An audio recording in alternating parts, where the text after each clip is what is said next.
maal isaa jaalattee yookaan maal isheetu si hawwate yoo jedhaman bareedinaaf qabeenya isaa caalaa eenyummaa isaattuu na injifatee jira. Eenyummaan bifaaf bareedinarraa haalaaf amala jedhamee ibsamu kun maali isa jedhuuf sagantaa honnachistuu keenyarraatiin kan ilaallu ta'a. Beesee kan isiniif dhiyeessee Ansitiin Hajiiti. Hanga dhuma sagantaa kanatti nu waliin turaan immoo affeerraa kooti. Eenyummaan ida'ama miira beekumsaa fi amala keenyaati. Miira yoo jennu gammachuu fi gadda, aarii fi mufii akkasumas ajaa'ibsiifachuuf keessatti kan qabatu yoo ta'u, beekumsa kan jennu immoo kan barumsaan argannu, dubbisuunii fi bu'aa bahii jiruu fi naannoo keessa jiraannurraa kan barannus dabalata. Inni sadaffaan amala. Amalli immoo gochoota keenyaan ibsama. Akkaataa uffannaa keenyaa, akkaataa itti dubbannuu fi nyaannu dabalatee gochaa fi dubdeebiin gochaa amala keenyaan wal qabata. Eenyummaan karaa lamaan kan argamu yoo ta'u, inni jalqabaa uumaadha. Kana jechuun akkuma bifa keenya maatii keenyarraa dhaallu san eenyummaa isaanis gonfannaa jechuudha. Inni lammaffaan immoo naannoo nuti keessa oolluu fi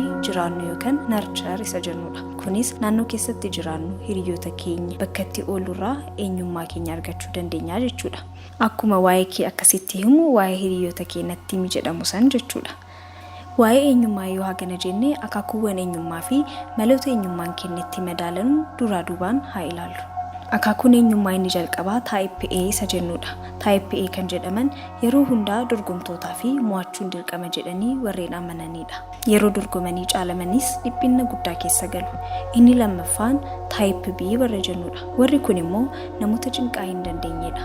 Namoota bashannana jaalatan yoo ta'e ni ta'a, yoo ta'u baatis hin ta'u jedhanii warreen amananidha.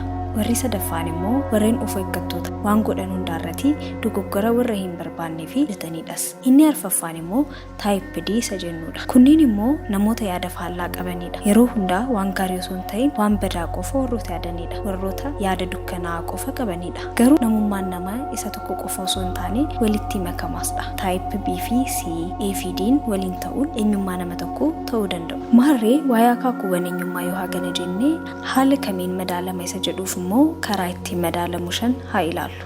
Inni tokkoffaan miira dhaabbataa qabaachuu isaati. Namoonni tokko tokko ganama irratti ho'isanii nagaa nuun jedhanii galgala irratti faa jedhanii nu bira darbu. Miira keenya haala kamiin keessattuu to'achuu danda'uun eenyummaa keenya ibsa. Namoonni nama biraatti yoo aaran nama hundatti wacaa oolan fuula namatti badan jiraachuu waan nuti hundi taajjabnudha. Inni lammaffaan immoo naamusa gaarii qabaachuudha. Yeroo dubbatus ta'e gochoota godhuu hundarrattuu of eeggannoon godhuu fi filataa ta'uu, waan tokko waan namoonni godhaniif qofa gochuu osoo hin ta'in bakka diduu qabuttis diduu danda'uunis as keessatti kan hammatamu ta'a. Inni sadaffaa namoota waliin waliigaltee qabu.